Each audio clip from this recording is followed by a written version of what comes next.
Good evening.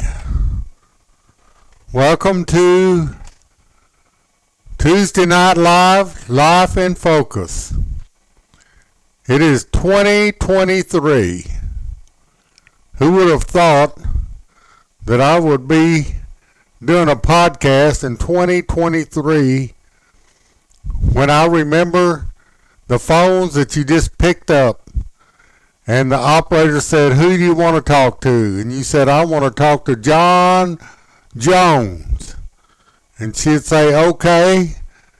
In Bottom, it was such a small town that she just plugged you into John Jones. And if you're on a party line, everybody listened in to your conversation with John Jones. And now in 2023, what a difference it is.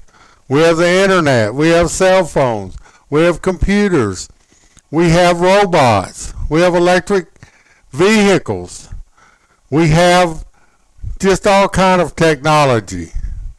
Just great. We have microwaves, we have everything. Air conditioning.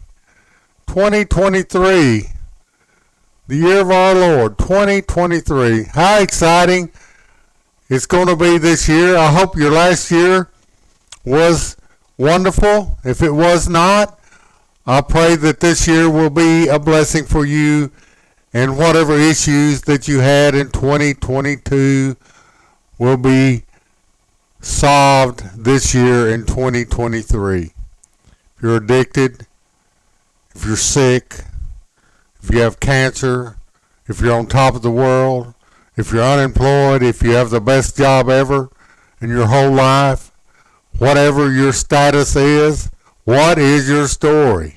Would you write your story down?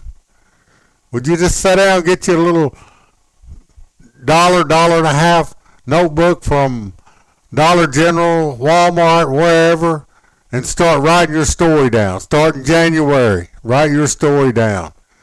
I would love to see that. I would love to have people share their stories with us during the next few weeks and months. So please write your story down so that you can share it with us, the good, bad, and the ugly, okay? So God bless you. Don't forget that we're going to be starting in the next few weeks and ascertain just exactly when or how we're going to do it. We're going to start Emotions Anonymous. It's going to be online. It's going to be, if everybody can, we want to do a Zoom meeting and that so we can all share. And it'll be anonymous. So the new group name that we have for Emotions Anonymous, which is sanctioned by AA, is called Gateway. So it's a gateway to a new life. And I'm looking forward and excited about meeting all of you in this. So either get online, text me at 903-436-8816, and let me know if you're interested. Let me know if you know how to use Zoom. Let me know how you can connect with us, and we'll start doing that in the near future. So I'm looking forward to that. Aren't you? Here's our theme song. Enjoy.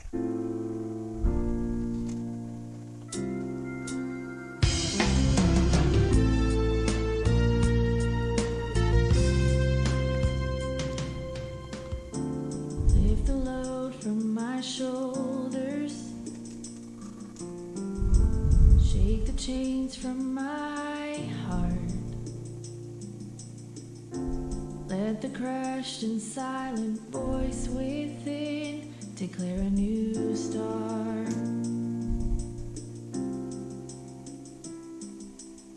Song of a new The theme song is sung in the daylight, performed by Lindsay Reeves, written and produced by David Whitfield. But I live stronger to leave them behind. Living doesn't last forever. I wanna live while I'm here. Recovery is on the way.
Okay, let's begin our lesson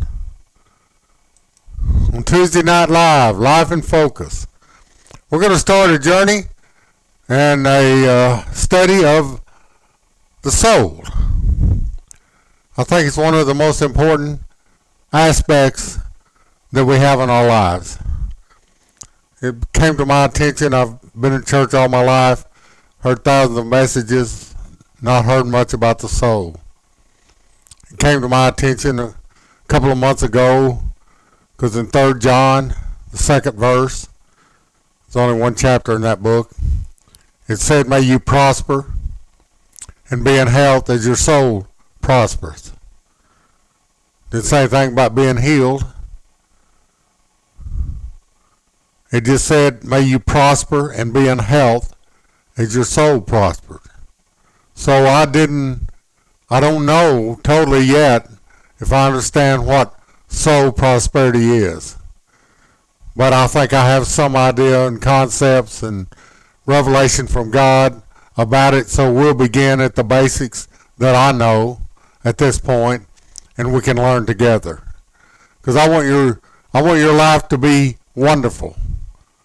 I want all the addictions gone. I want all the fears and the anxieties and all that out of your life. I want to see your soul become complete and prosperous. And all the things that have damaged your soul, the scars in your soul, the part of your soul that's lost, the part of your soul that has been compromised with other people. I want you to understand that through this journey that we're going to take and studying together, that we're going to learn how our soul can prosper and how we can enjoy life. So to begin this study, I want to go all the way back to the beginning when God created the world. But specifically, I want to begin with Adam, that God made and created in his image and his likeness. So I want to begin with that. We know the story, maybe you know the story of creation where God made light, God made trees, God made dry land appear, God put the waters above, separated them from the waters below, okay? He made animals, he made birds, he made fish, he made trees, he made grass, he made all kind of plants, and he then created Adam in his likeness out of the dust of the ground, okay? God, in another place in the Word it says that God is the potter. He took, I believe it was Jeremiah, down to the potter's house and said, "I want you to watch this." And the potter had the potters have those spinning wheels. Back in those days, of course, they were all manual, or they had a foot deal that kept the deal spinning. They put the clay on there, and with their expertise, they made different vessels, okay? And one of the lessons that God showed Jeremiah, that this potter made a vessel that was mired or damaged. And what the potter did, he just collapsed that vessel and recreated it without the scars and the mars on that vessel. Okay? So sometimes we are all scarred and marred. M-A-R-E-D means have a deficiency. Okay? So a lot of times we are that way because of our choices. Sometimes it's not because of our choices.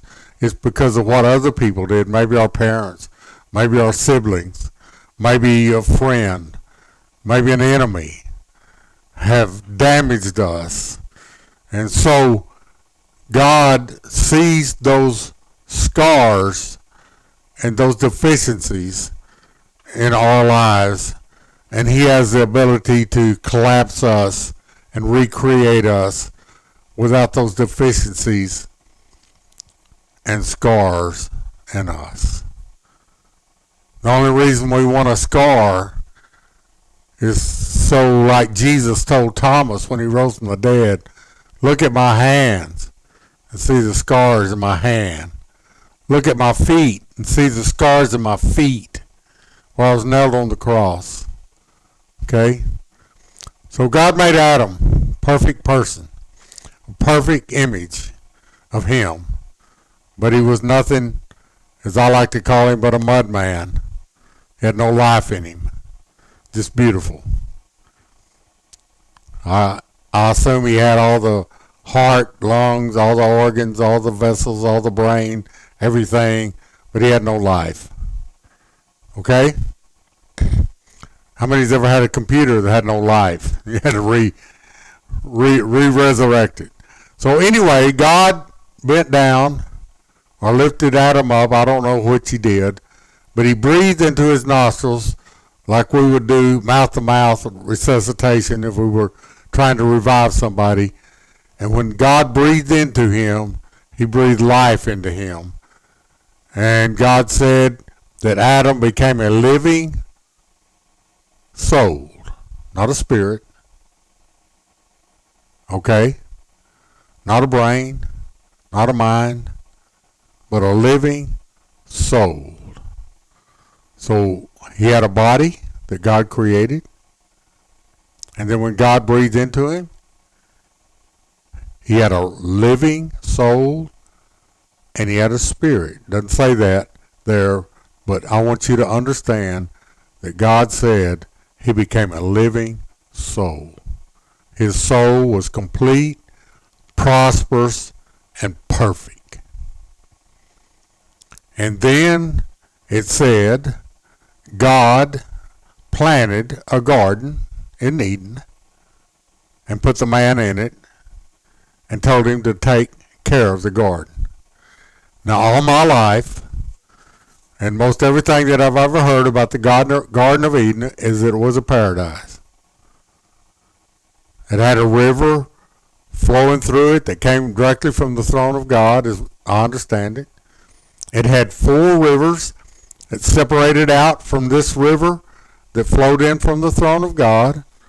One of these rivers was the Pison, and down that river was gold, resin, sweet-smelling resin. There was onyx stones. There was all kind of wonderful riches and wonderful, beautiful things down that river. Other rivers encompassed other nations or areas at that time. And then God put Adam in Eden and said, learn, that isn't what the word says, that's my interpretation, take care of this garden. Become a husbandman, a gardener, and learn about this garden. I've planted all kind of trees for you. I've planted all kind of plants for you. I've made it all available to you. All you have to do is learn to take care of the garden. Learn what makes trees grow. Learn about the fruit. Learn about different seasons. Learn about all those things. And all the trees. And he said, besides all those trees that have fruit on them or are beautiful, I assume God planted oak trees and all kind of different trees. And it said they had the seed in them, so they reproduced from themselves. And then he said there's 2 other trees that I've put in the garden, in the center of the garden. One is the tree of life. You eat it, you live forever. Adam was destined to live forever anyway.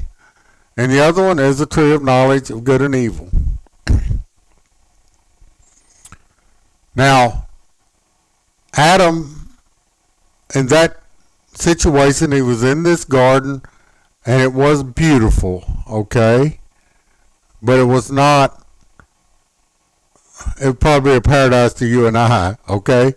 But that was not what it was created for. It was created for Adam to learn, have children, reproduce in the world, and manage the world that God had created with all of its beauty, learn about all the animals, learn everything, and then expand his tent. Now, I believe it's in Isaiah that it said, expand your territory, expand your tent, stretch it out.